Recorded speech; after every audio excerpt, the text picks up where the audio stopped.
कि श्री राधे मोरी स्वामिनी, मैं राधे तेरो दास,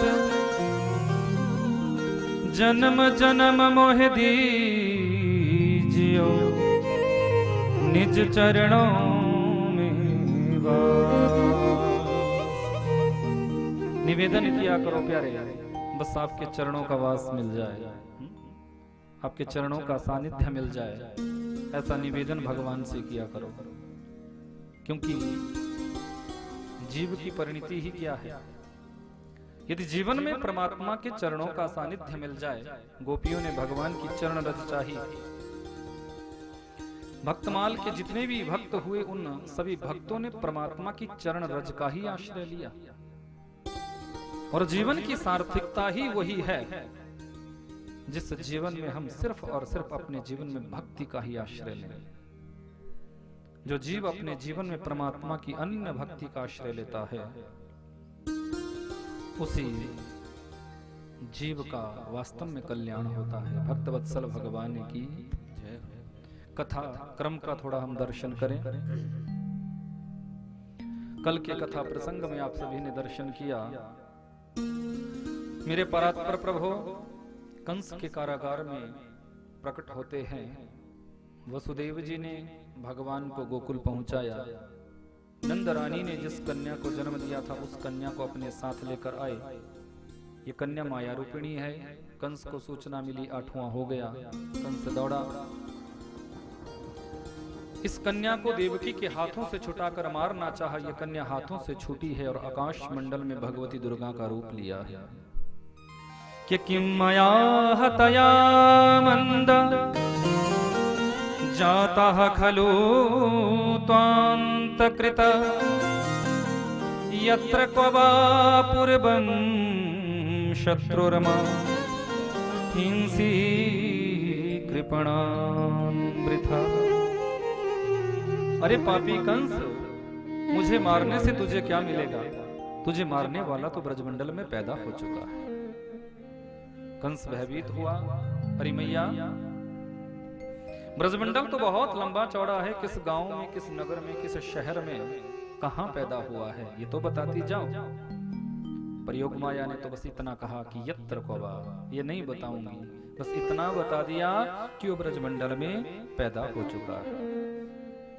ये कथा थी मथुरा की। आइए चलते हैं गोकुल में।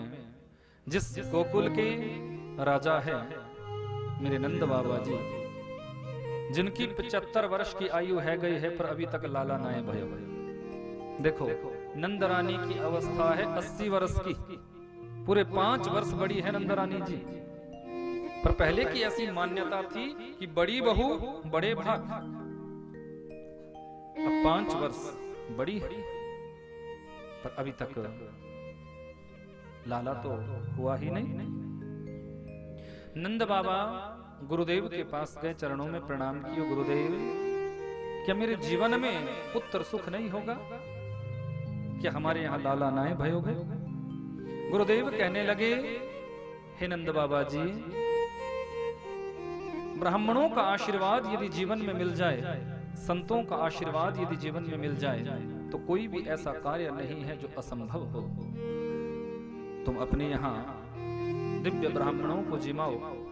सबरे ब्राह्मण जब तुम्हारे यहाँ जीवने आएंगे, तुम्हें आशीर्वाद देंगे, तो अवश्य ही उन ब्राह्मणान के आशीर्वाद से तुम्हारे यहाँ एक सुंदर सा लाला भयोगे।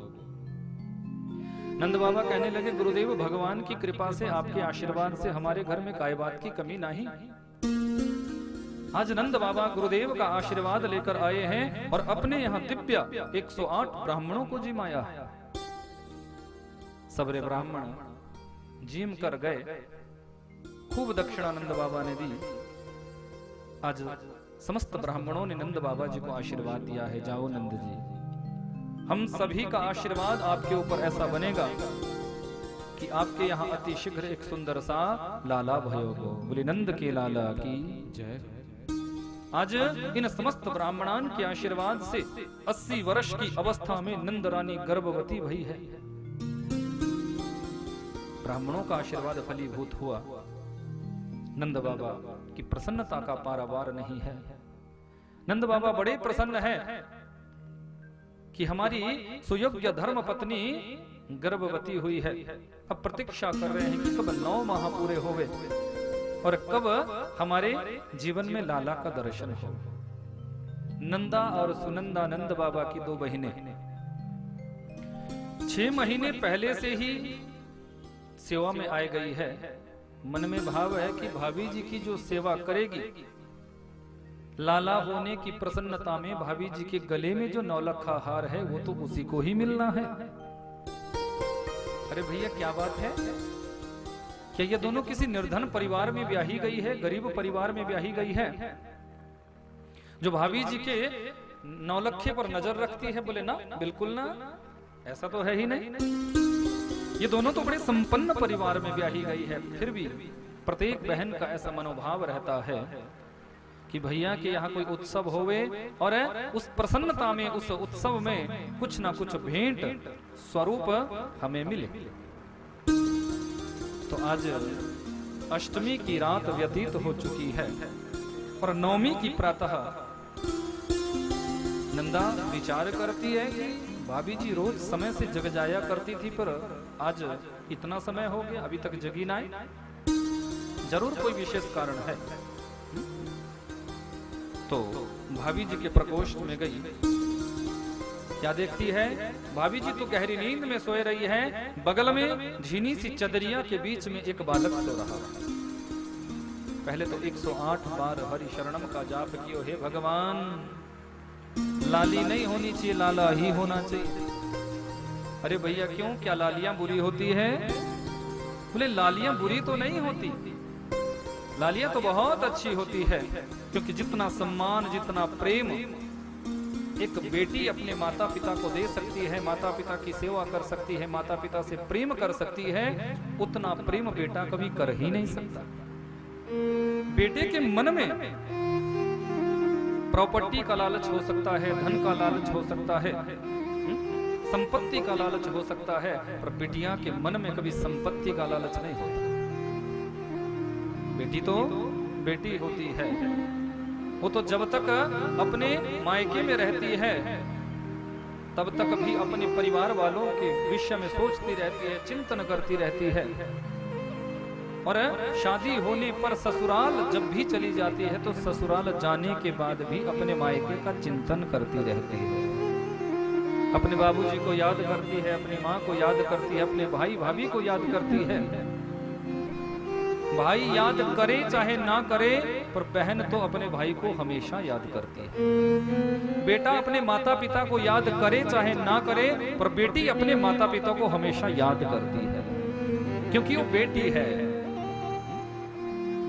तो मेरे राष्ट्र की बेटियां, उनका स्वरूप, उनका स्वभाव तो इतना ऊंचा है कि बड़े बड़े संत महात्मा भी मेरे राष्ट्र की मां को, मेरे राष्ट्र की बेटी को, मेरे राष्ट्र की शक्ति को प्रणाम करता है, क्योंकि बेटियां तो बेटियां हैं। पर समस्या यहां 9 लखे की है। यदि लाली होवेगी तो 9 लखा नहीं मिलना है, और यदि लाला होवेगा तो 9 लखा जरूर मिलना है। तो भगवान का ध्यान किया, हे प्रभु लाली नहीं होनी चाहिए, लाला ही होना चाहिए। बड़ी हिम्मत जुटाकर झीनी सी चदरिया को खींच दिया है। जैसे ही वस्त्र को हटाया है, आज नंदा को लाला का मुख दिख गया। जैसे ही लाला का मुख दिखा है, आज मानो 70 वर्ष की नंदा पूरे 25 वर्ष की हो गई हो। दौड़ी है, हाथों में कांसे की थाली ले ली है, बेलन से उसको बजाते हुए दौड़ी हो। अरे बाबा बधाई हो, अरे बाबा बधाई हो, अरे बाबा बधाई हो। नंद बाबा जी गौशाला पे गैयन की सेवा कर रहे हैं और मन में मंत्र भी चल रहा है, अभी तो भयो नाय, अभी तो भयो नाय, न जाने कब भयो गो, न जाने कब भयो गो। मंत्र भी जप रहे।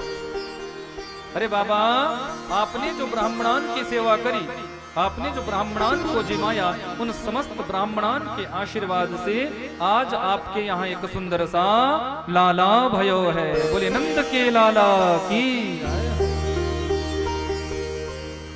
आज 75 वर्ष के नंद बाबा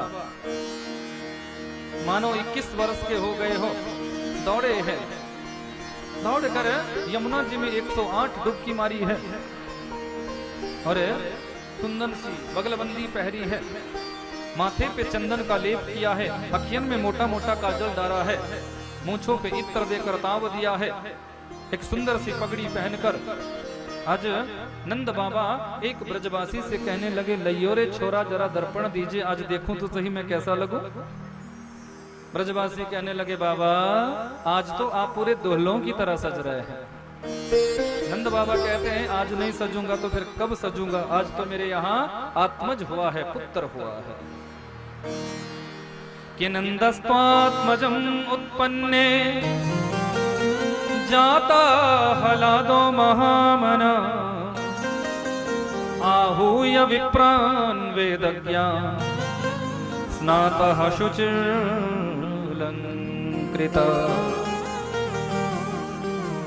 आज नंद बाबा महान मन वाले हो गए हैं। आहूय विप्रान वेदज्ञान स्नातः शुचिर्लंकृता। पुत्र का एक नाम है आत्मज, आत्मा से जिसका संबंध है वही तो आत्मज है। नंद बाबा बड़े प्रसन्न है, दिव्य ब्राह्मणों को अपने यहाँ बुलाया है और उन्हें दान देना प्रारंभ किया है। पूरे ब्रजमंडल में एक शब्द हुआ है, एक शोर हुआ है कि नंद के यहाँ छोरा भयो है, नंद के यहाँ लाला भयो है। सारे ब्रजवासी आनंद निमग्न होकर, आनंद में डूबकर नंद जी के यहाँ आ रहे हैं। बधाइयां गाई जा रही है, बधाइयां बांटी जा रही है, बधाइयां दी जा रही है। नंद बाबा महान मन वाले होकर ब्राह्मणों को दान देना प्रारंभ करते हैं। ब्राह्मण आए हैं, ब्राह्मणों ने स्वास्थ्य वाचन का पाठ किया है कि वाचयित्वा स्वस्तयनम जात कर्मात्मजस्य वै कारयामास विधिवत पितृदेवार्चनम तथा। स्वास्थ्य वाचन का पाठ किया है, देवताओं का तर्पण किया, पितरों का तर्पण किया, देवताओं का अर्चन बंदन पूजन किया है। नंद बाबा आज उन समस्त ब्राह्मणों को दान देने लगे हैं। दान कैसे दिया है ये जरा नंद बाबा से सीखना। कि धेनुनाम नियुते प्रादा विप्रेभ्यः समलंकृते तिलाद्रीन सप्तरत्नोघ्य शातिकंबांबरावृता। धेनुनाम नियुते प्रादा विप्रेभ्यः समलंकृते। 2 लाख गैयन का दान आज नंद बाबा ने ब्राह्मणों को किया है। कैसी गैया? ऐसी गैया नहीं कि जो न तो घास खाए, न पानी ढंग से पिए, न बच्चा बच्चिया उसके साथ है, न वो दूध देती है। आप लोग शायद ऐसी गैया का दान करते होंगे, पर नंद बाबा ने कैसी गैयन का दान किया है? बोलिए जो सवत्सा है। सीख लेना जरा गौदान की परिपाटी की, गैया मैया का दान किस परिस्थिति में होना चाहिए। ऐसी गैया जो सवत्सा है, जिनके साथ बच्चा या बच्चिया है, देखने में बड़ी सुंदर है, सुडौल है, जवान है। ऐसी 2 लाख गैयन का दान किया। वो भी कैसे? उनके चरणों को चांदी से मढ़वाया, उनके सींगों को स्वर्णमंडित कराया और पीठ पर वस्त्र का आच्छादन करके ऐसी 2 लाख गैयन का दान आज नंद बाबा ने ब्राह्मणों को किया है। इतना देने के बाद भी जब मन नहीं भरा तो तिलाद्रीन सप्तरत्नोघ्य शातकौंबांबरावृता। अन्न के साथ पहाड़ बनाए, तिलों के साथ पहाड़ बनाए, उन्हें स्वर्ण मंडित कराया और ऐसे 7 पहाड़ों को ब्राह्मणों में दान दिया है। याद रखना, जितना परमात्मा के निमित्त तुम लुटाते हो, परमात्मा उतना ही तुम्हें वापस करते हैं। क्योंकि जो साक्षात आदि नारायण है, भगवती लक्ष्मी जिनके चरणों में विराजमान रहती है, जिनके चरणों की सेवा करती है, उन्हें हम थोड़े से धन से रिझा सकते हैं क्या? लेकिन भगवान ये जरूर देखते हैं कि मैंने तो अपने भक्त को दिया, अब मेरा भक्त मेरे निमित्त कितना लौटाता है। ये भगवान जरूर देखते हैं। नंद बाबा आज बड़े प्रसन्न है, जितना लुटा रहे हैं उतना ही खजाना और भर रहा है। कि नंद कछु इतना जो दियो, घनश्याम कुबेरहु की मति बारी।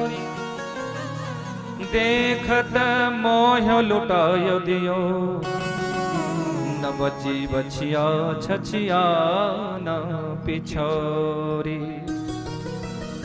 जितना नंद बाबा लुटा रहे हैं उतना ही देवी लक्ष्मी जी, कुबेर जी खजाने को परिपूर्ण कर रहे हैं। ब्रज में आनंद ही आनंद बरस रहा है, ब्रजवासी बड़ा आनंद लुटा रहे हैं। सबरे ब्रजवासी आज आशीर्वाद देने के लिए नंद जी के यहाँ आ रहे हैं, क्योंकि बधाई दी भी जाती है और बधाई ली भी जाती है। सारे ब्रजवासी जितने भी ब्रज की ब्रजांगनाएं हैं, सबके मन में एक भाव है कि चलो हम नंदरानी के यहाँ जाकर आए, क्योंकि नंदरानी के यहाँ छोरा भयो है, नंदरानी के यहाँ लाला भयो है, और हम सभी को लाला का दर्शन करना है, हम सभी को छोरे का दर्शन करना है।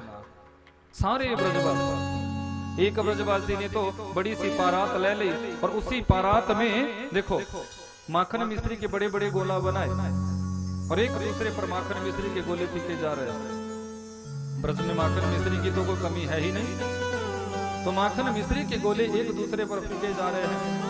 उसी भीड़ में एक 75 वर्ष की मैया, बेचारी वेदांती, मुख में एक भी दांत नहीं, मैया भी भीड़ में पहुंची। मैया ने जोर से मुंह खोलकर कह दिया कि अरे लालाओ का भयो है। अब मैया ने जैसे मुंह खोला है, ब्रजवासियों ने उठाया एक माखन मिश्री का गोला, निशाना साधा और फेंका। अब कोई बैरियर तो था नहीं जो कहीं रुकता, इसलिए गपक से गोला पहले पेट में सीधा। पहले तो मैया ने अपना पूरा मोह चाटा, फिर पूछा अरे लालाओ का भयो है। अरे मैया अभी भी पता नहीं चली, नंद के यहाँ छोरा भयो है, नंद के यहाँ लाला भयो है। हे भगवान, ऐसे छोरा तो रोज भया करे, कम से कम माखन मिश्री खाने को तो मिलेगा। सारी माताएं, समस्त ब्रजवासी आज नंदरानी के यहाँ आए हैं, और सुंदर बधाई गाई जा रही है। समस्त भाव से यहाँ सभी आए हैं कि नंदरानी के यहाँ लाला हुआ। बड़ा सुंदर।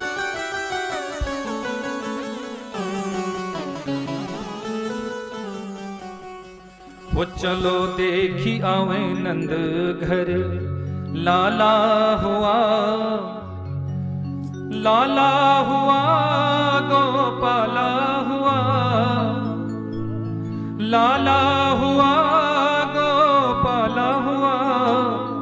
वो चलो देख आवे नंद घर, लाला हुआ, चलो देख आवे नंद घर, लाला हुआ, चलो देख आवे नंद घर, लाला हुआ, चलो देख आवे नंद घर, लाला हुआ, चलो देख आवे नंद घर, लाला हुआ, लाला हुआ, गोपाला हुआ, लाला हुआ, गोपाला हुआ, लाला हुआ, गोपाला हुआ, लाला हुआ, गोपाला हुआ। चलो देख आवे, वो चलो देख आवे नंद घर, लाला हुआ, चलो देख आवे नंद घर, लाला हुआ। सुंदर भाव से भोजपुरी में सभी गा रहे हैं, झूम रहे हैं, आनंद लुटा रहे हैं।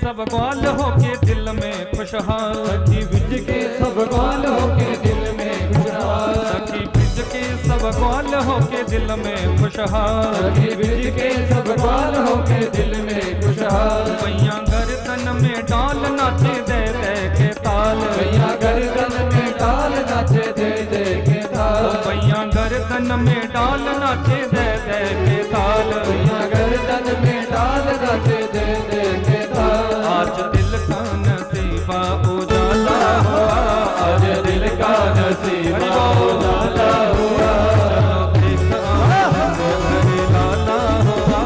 चलो देख आवे नंद घर लाला हुआ। लाला हुआ रे गोपाला हुआ, लाला हुआ रे गोपाला हुआ। लाला हुआ रे गोपाला हुआ, लाला हुआ रे गोपाला हुआ। चलो देख आवे, ओ चलो देख आवे, चलो देख आवे नंद घर लाला हुआ। चलो देख आवे नंद घर लाला हुआ।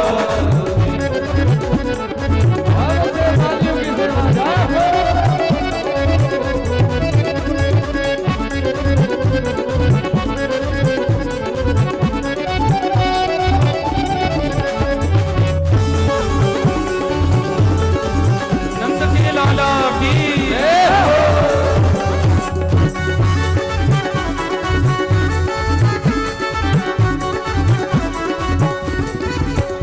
सभी हिल मिल के ग्वाल करे जय जय गोपाल। सभी हिल मिल के ग्वाल करे जय जय गोपाल। सभी हिल मिल के ग्वाल करे जय जय गोपाल। सभी हिल मिल के ग्वाल करे जय जय गोपाल। बाजे शंख घड़ियाल जन्म लियो नंदलाल। बाजे शंख घड़ियाल जन्म लियो नंदलाल। बाजे शंख घड़ियाल जन्म लियो नंदलाल। बाजे शंख घड़ियाल जन्म लियो नंदलाल। झूले अंगना में, ओ झूले अंगना में, झूले अंगना में पलना डाला हुआ। झूले अंगना में पलना डाला हुआ। चलो देख आवे नंद घर लाला हुआ। चलो देख आवे नंद घर लाला हुआ। लाला हुआ रे नंद लाला हुआ। लाला हुआ रे नंद लाला हुआ। लाला हुआ रे नंद लाला हुआ। लाला हुआ रे नंद लाला हुआ। चलो देख आवे, चलो देख आवे, चलो देख आवे नंद घर लाला हुआ। चलो देख आवे नंद घर लाला हुआ।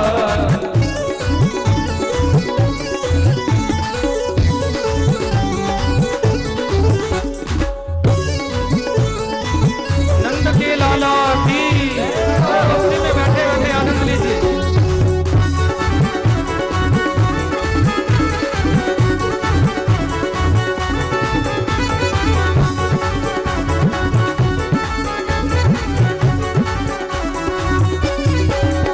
आज ब्रज के महाराज करने भक्तों का काज।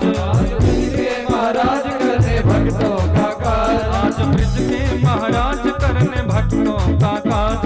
ब्रज के महाराज करने भक्तों का काज। जुड़ा सारा समाज करो दर्शन सब आज। जुड़ा सारा समाज करो दर्शन सब आज। जुड़ा सारा समाज करो दर्शन सब आज। जुड़ा सारा समाज करो दर्शन सब आज। सुख नयनों को, सुख नयनों को, सुख नयनों को पहुँचाने वाला, सुख नैनों को पहुँचाने वाला हुआ। चलो देख आवे नंद घर लाला हुआ। चलो देख आवे नंद घर लाला हुआ। लाला हुआ रे हरि लाला हुआ। लाला हुआ रे लाला हुआ। लाला हुआ रे हरि लाला हुआ। लाला हुआ रे लाला हुआ। चलो देख आवे, चलो देख आवे, चलो देख आवे नंद घर लाला हुआ। चलो देख आवे नंद घर लाला हुआ।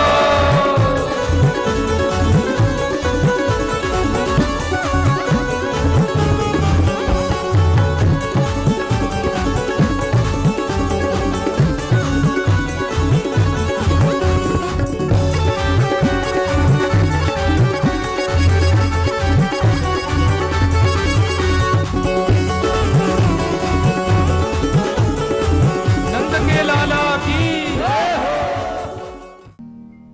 ये मेरे गोविंद की विशेष कृपा है।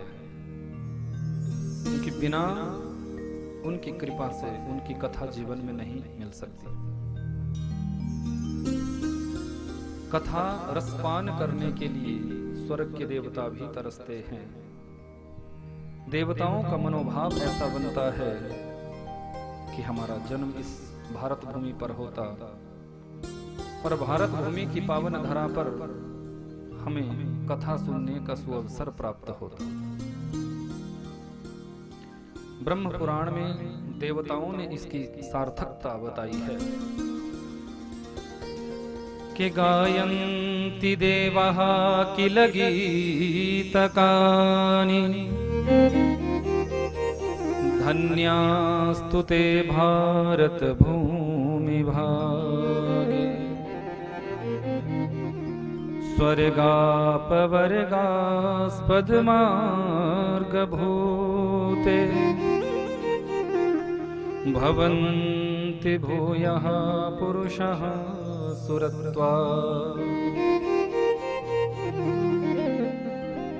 गायन्ति देवः किल गीतकानि धन्यास्तु ते भारत भूमि भागे।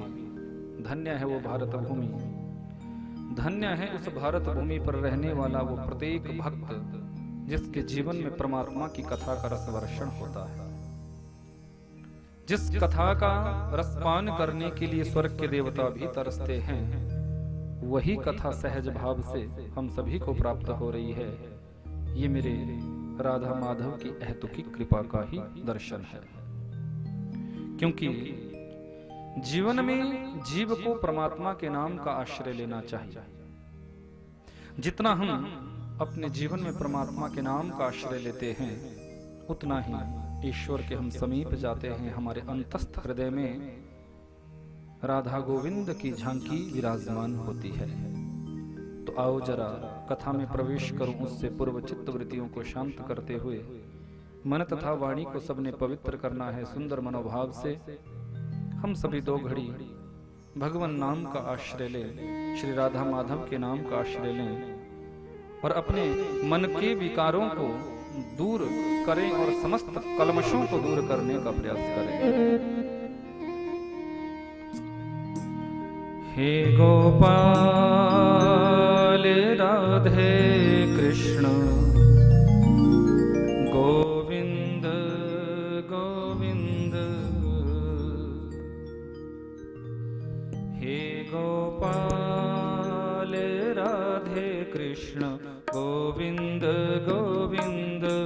हे गोपाल सभी गाइए राधे कृष्ण गोविंद गोविंद।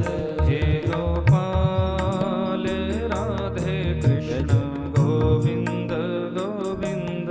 हे गोपाल राधे कृष्ण गोविंद गोविंद। हे गोपाल राधे कृष्ण गोविंद गोविंद। हे गोपाल सभी गाइए राधे कृष्ण गोविंद गोविंद। कृष्ण गोविंद गोविंद राधे गोविंद गोविंद। कृष्ण गोविंद गोविंद राधे गोविंद गोविंद। कृष्ण गोविंद गोविंद राधे गोविंद गोविंद। कृष्ण गोविंद गोविंद गाइए भाव से। राधे गोविंद गोविंद। राधे गोविंद गोविंद कृष्ण गोविंद गोविंद। राधे गोविंद अलग नहीं है, गोविंद दोनों एक ही तो है। गोविंद गोविंद। राधे गोविंद गोविंद कृष्ण गोविंद गोविंद। राधे गोविंद गाइए भाव से। राधे गोविंद गोविंद। हे गोपाल राधे कृष्ण गोविंद गोविंद। हे गोपाल राधे कृष्ण गोविंद गोविंद। हे गोपाल राधे कृष्ण गोविंद गोविंद। हे गोपाल गाइए भाव से।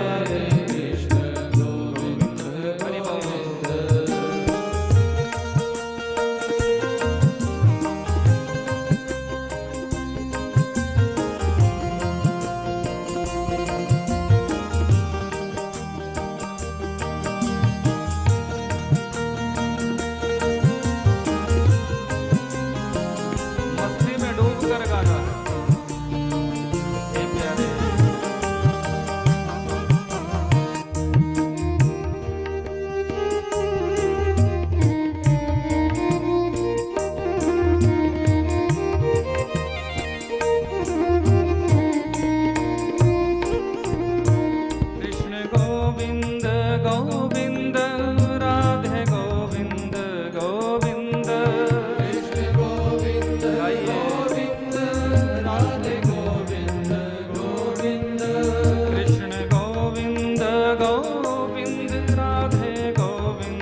परमात्मा के उत्सवों में हमें आनंद निमग्न होना चाहिए।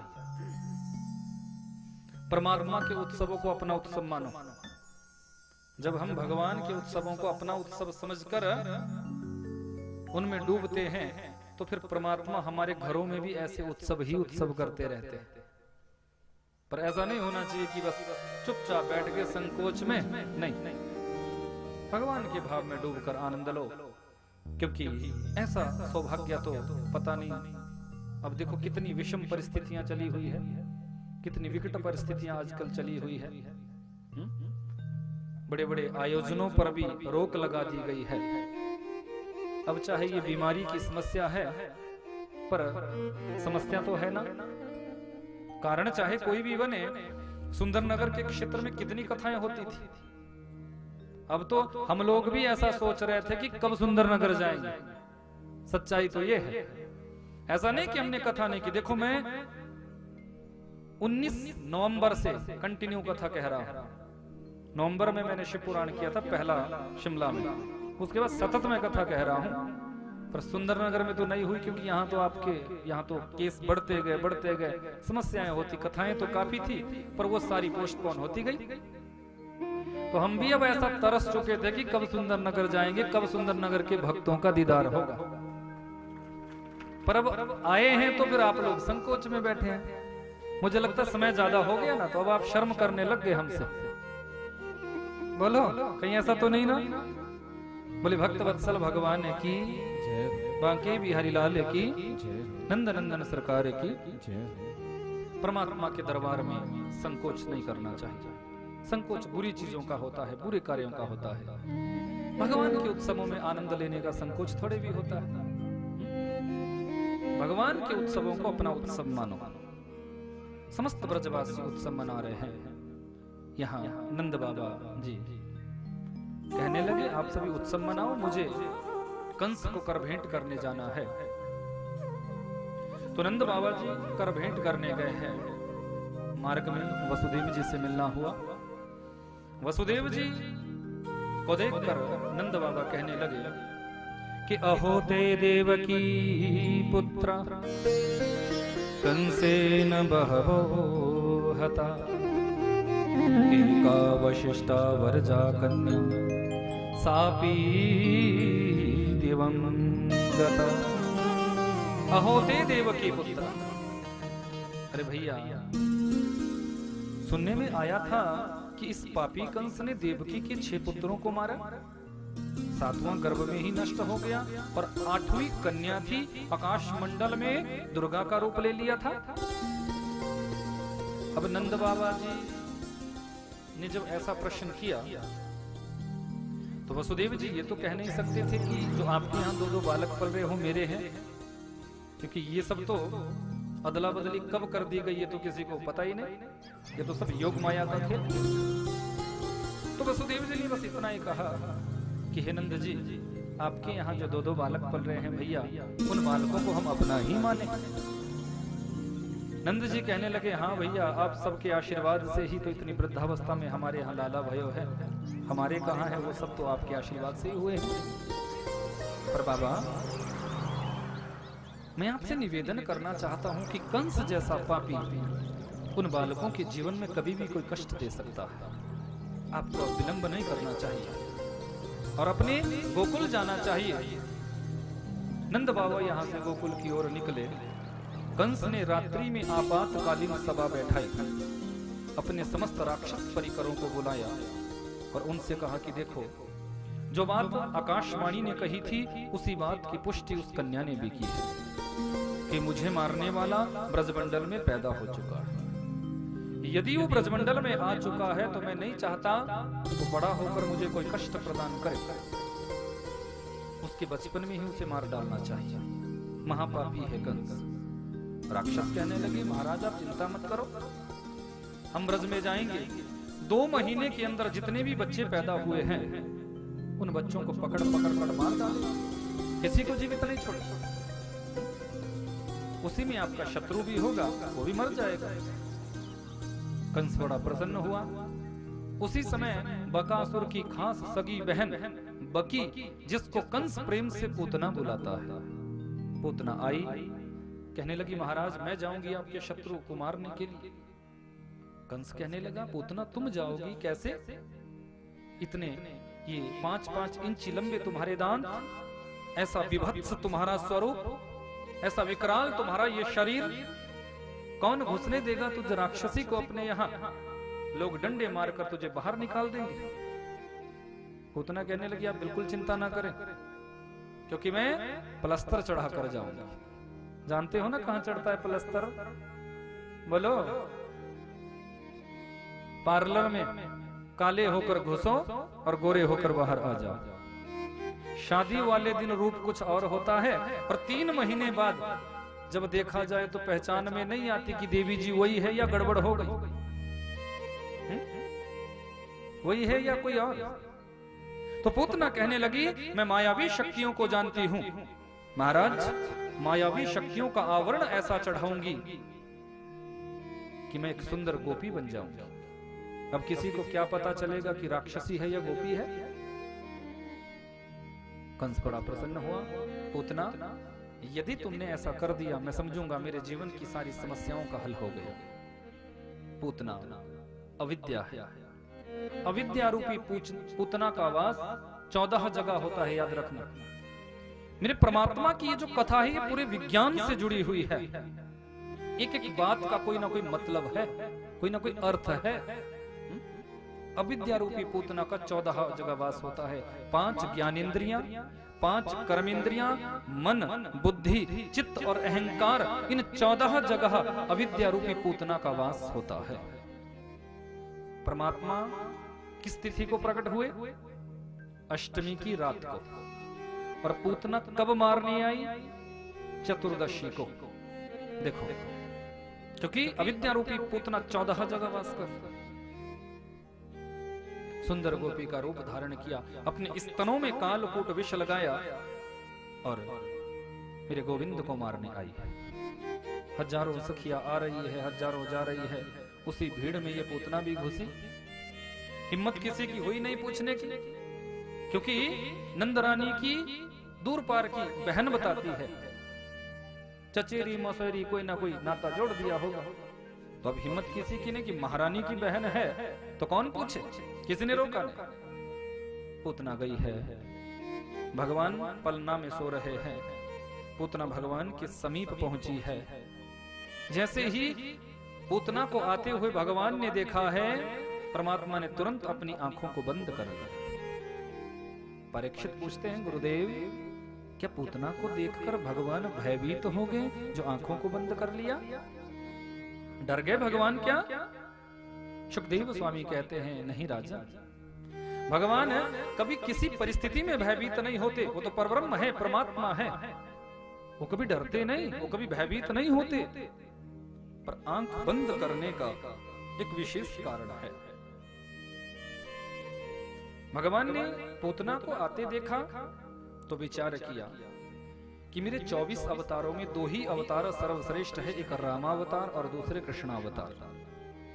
रामावतार में भी सबसे पहले वो ताड़का मौसी आ गई थी, उसका उद्धार मुझे करना पड़ा था। और यहाँ कृष्णावतार में ये पूतना मौसी, ये पूतना अम्मा जी आ गई मुझे मारने के लिए, और वो भी स्तनों में कालकूट विष लगाकर आई है। तो भगवान को मानो ऐसा भाव हुआ हो कि ऐसी राक्षसी को मुझे देखना ही नहीं। और दूसरा भाव, परमात्मा की आंखों में सूर्य और चंद्रमा वास करते हैं। एक आंख में सूर्य और दूसरी आंख में चंद्रमा। तो जैसे ही सूर्य और चंद्रमा ने इस राक्षसी को आते हुए देखा, मानो सूर्य और चंद्रमा को ऐसा लगा हो कि देखो ये दुनिया के लोग तो इतना प्रेम कर रहे हैं, दुलार कर रहे हैं, लाड कर रहे हैं, और ये राक्षसी हमारे परात्पर प्रभु को विषपान कराने आई है, मारने आई है। मानो ऐसी राक्षसी को हमें देखना ही नहीं, पलकों से अपने आप को ढक लिया।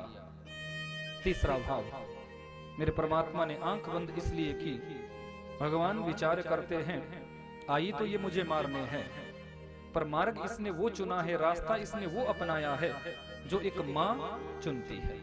क्योंकि दूध तो बच्चे को माँ ही पिला सकती है, स्तनपान तो बच्चे को माँ ही करा सकती है। तो मानो आंख बंद करके भगवान ने ये चिंतन किया हो कि मुझे इसे कौन सी गति देनी है। चौथा भाव, मेरे परमात्मा ने आंख बंद इसलिए की, भगवान विचार करते हैं न जाने आज तक मेरे भ्रम में इसने कितने निरपराध जीवों की हत्या की, कितने बालकों को खा गई है, ये ब्रज के कितने बच्चों को ये पूतना खा चुकी है, मार चुकी है।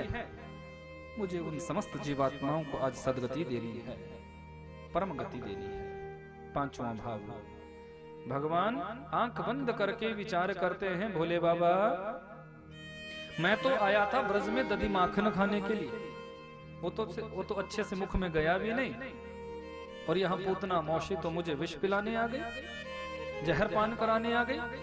अब ये जहर वहर पीना मेरे बस की बात कहाँ, क्योंकि मुझे अभ्यास ही नहीं है। ये जहर पीने का अभ्यास तो बाबा आपका है। समुद्र मंथन जब हुआ, अमृत से पहले कालकूट विष निकला है, हलाहल विष निकला है, ऐसा भयंकर विष जो पूरी त्रिलोकी को दग्ध करके छोड़ दे। जब पूरी त्रिलोकी ही दग्ध हो जाएगी, सभी जब नष्ट हो जाएंगे, तो अमृत पान कौन करेगा? देवता घबराए, देवताओं ने निवेदन किया, हे महादेव आप ही कुछ कर, आप ही इस महासंकट से हम सभी को बचाएं। तो भूत भावन भोलेनाथ मुस्कुराए, कहा देवताओं आप चिंता मत करो, आप लोग अमृत का पान करोगे और मैं विष का पान करूंगा। जिन देवताओं ने अमृत का पान किया वो मात्र देव रह गए, और जिन भूत भावन भोलेनाथ ने विष का पान किया वो महादेव हो गए। भक्तवत्सल भगवान ने की अंजलि बांध कर आज मेरे भूत भावन भोलेनाथ हलाहल विष का पान करते हैं, जरा सा बुखार भी नहीं आई। मुख में धारण किया है, विचार आया कि हृदय में तो प्रभु श्री राम की झांकी है, हृदय में उतारूंगा तो प्रभु को कष्ट हो जाएगा, और बाहर इसे निकलूंगा तो पूरी त्रिलोकी दग्ध हो जाएगी। फिर अपने कंठ में ही भगवान ने उस हलाहल विष को स्थान दिया। विष ने अपना प्रभाव दिखाया, भगवान का पूरा कंठ नीला पड़ गया, इसलिए नाम पड़ा नीलकंठ महादेव। बोली नीलकंठ महादेव की जय। ऐसे बाबा की सुंदर लीला। आज मेरे गोविंद भी आंख बंद करके भोलेनाथ का ध्यान कर रहे हैं, बाबा आप आओ मेरे कंठ में विराजमान हो जाओ। दुग्ध दुग्ध मैं पीता चला जाऊंगा, दूध दूध का पान मैं करता चला जाऊंगा, और विष का पान आप करते चले जाना। गटक गटक गटक करके भगवान पूतना के दुग्ध का पान करते हैं। पहले तो पूरे शरीर से दूध का पान किया, जब पूतना के शरीर से दुग्ध नष्ट हो गया तो अब पूतना के स्तनों के माध्यम से प्राणों का संकर्षण किया। जब जीव के प्राण निकलते हैं तो जीव तड़फता है, पूतना तड़पी है, पूतना भयभीत हुई है। कि सामुंच मुंचालमिति प्रभाषिणी निस्पीड्यमाणा खिल जीव मर्मणि विवृत्य नेत्रे चरणौ भुजौ मुहु प्रसविन्न गात्रा क्षिपदैरुरोदः प्रसविन्न गात्रा क्षिपदैरुरोदः सामुंच मुंचाल मिति प्रभाषिणी। अरे लाला छोड़, अरे लाला छोड़, अरे लाला छोड़।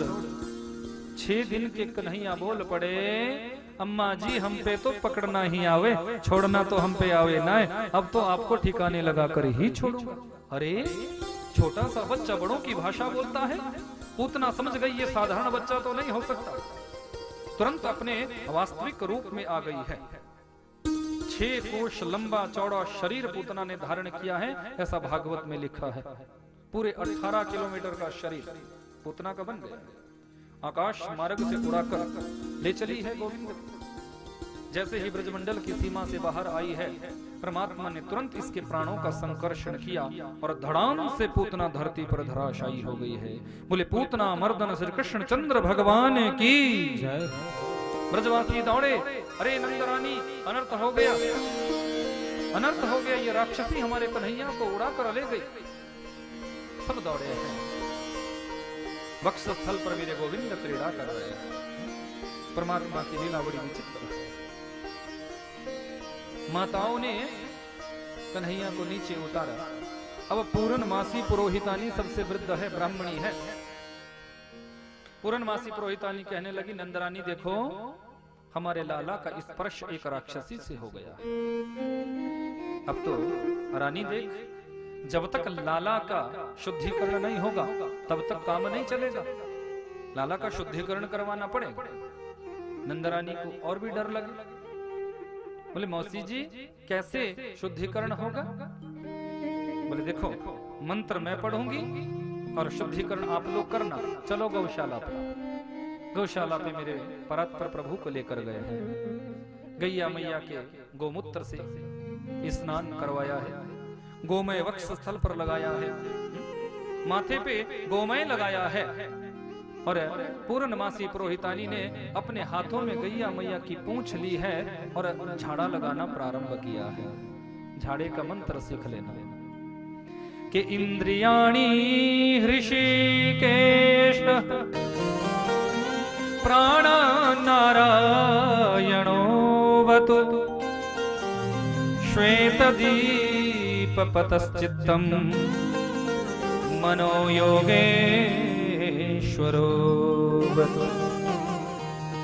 इंद्रियाणि हृषिकेश प्राण नारायणो वतु। हमारे लाला के इंद्रियों की रक्षा ऋषिकेश भगवान करें।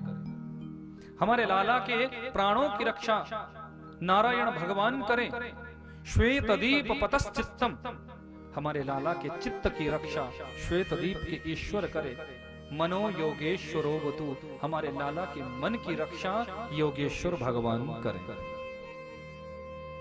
कथा सुनाते सुनाते सुखदेव जी की आंखें नम हो गई। राजन, धन्य है ये ब्रज की माताएं, धन्य है इन माताओं का वो वात्सल्य भाव जो आज परब्रह्म परमात्मा को उनके नाम से ही झाड़ा लगा रही है।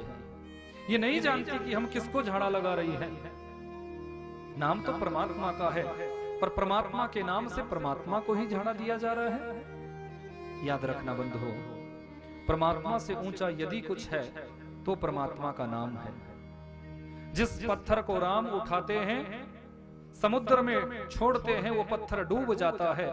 पर जिस शिला पर, जिस पत्थर पर राम नाम लिख दिया जाता है, वो शिला, वो पत्थर पानी पे भी तैरने लग जाती है। परमात्मा से ऊंचा परमात्मा का नाम है। ब्रजवासियों ने पूतना के शरीर को काट काट कर सैकड़ों चिताएं जमुना जी के किनारे लगाई। जैसे ही अग्नि दी गई है, पूतना का शरीर धू धू कर जलने लगा। शरीर से एक दिव्य सुगंधी प्रस्फुटित हुई है। परीक्षित जी कहने लगे, गुरुदेव पूतना तो राक्षसी थी, राक्षसी के शरीर को जलाने से तो दुर्गंध आनी चाहिए थी, सुगंधी काय को आई? सुखदेव स्वामी कहते हैं, राजन विचार करो, जिस पूतना ने अपना स्तनपान भगवान को कराया है,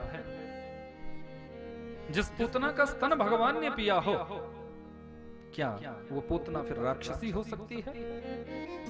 ये बिल्कुल सत्य है कि पूतना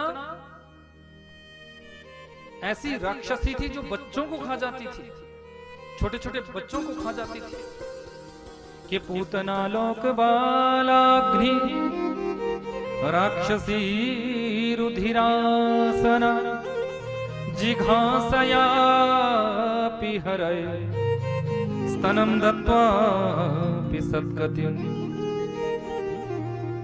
ऐसी पूतना जिसका रहन सहन अच्छा नहीं, कुल खानदान अच्छा नहीं। कि अहो वकीयम स्तनकालकूटम जिघांसया पाययदप्यसाध्वी लेभे घटिं धातृचितां ततन् कंबादयालुं शरणं ब्रजेम। राजन, जिस पूतना का कुछ भी अच्छा नहीं था, कुल अच्छा नहीं, खानदान अच्छा नहीं, रहन सहन अच्छा नहीं, खान पान अच्छा नहीं,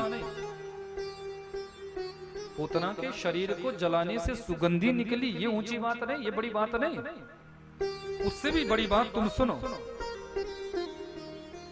कि जिन परात्पर प्रभु ने पूतना का स्तनपान किया, परात्पर प्रभु ऐसे दयालु है, ऐसे कृपालु है कि उस राक्षसी को भी, उस पूतना को भी भगवान वो गति देते हैं जो माता देवकी और यशोदा को हजारों वर्ष बाद मिलनी है।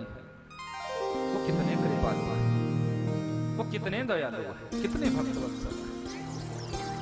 पर राजन एक बात का स्मरण रखो, भगवान से जब तक कोई संबंध नहीं होगा, जब तक कोई रिश्ता नहीं होगा, जब तक कोई नाता नहीं होगा, तब तक उनकी प्राप्ति नहीं होगी। जीवन में कोई ना कोई संबंध जोड़ो, कोई ना कोई नाता जोड़ो, कोई ना कोई रिश्ता भगवान से बना लो। किसी ने सखा माना, उनका कल्याण हो गया। किसी ने पति माना, उनका कल्याण हो गया। किसी ने पुत्र माना, उनका कल्याण हो गया। किसी ने भाई माना, उनका कल्याण हो गया। किसी ने अपना सर्वस्व माना, उसका कल्याण हो गया। कोई ना कोई रिश्ता, कोई ना कोई संबंध भगवान से जोड़ो। श्याम प्यारे से जिसका संबंध है, वो श्याम प्यारे से जिसका संबंध है, उसको हर घड़ी आनंद ही आनंद है। जिसका संबंध परमात्मा से हो जाता है, उसको तो हर घड़ी प्यारे आनंद ही आनंद है। उनको फिर संसार से कोई मतलब नहीं होता, वो अपने आनंद में खोए रहते हैं। संबंध बनाओ, रिश्ता बनाओ भगवान से। परीक्षित ने पूछा, गुरुदेव इस पूतना का क्या रिश्ता था, इस राक्षसी का क्या रिश्ता था, क्या इसका भी कोई नाता था? बोले हाँ बिल्कुल। गुरुदेव बताओ कौन सा रिश्ता था? सुखदेव स्वामी कहते हैं, राजन पिछले जन्म में ये पूतना राजा बलि की पुत्री रत्नमाला थी। राजा बलि की सभा में ये बैठी हुई है।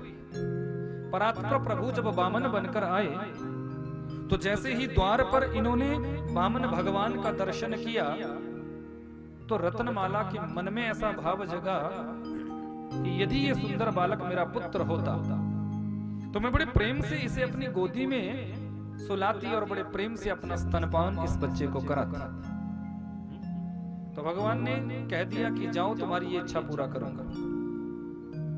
पर जब मेरे वामन भगवान ने विराट रूप धारण किया और राजा बलि की संपत्ति का हरण किया तो इस रत्नमाला को क्रोध आ गया, गुस्सा आ गया।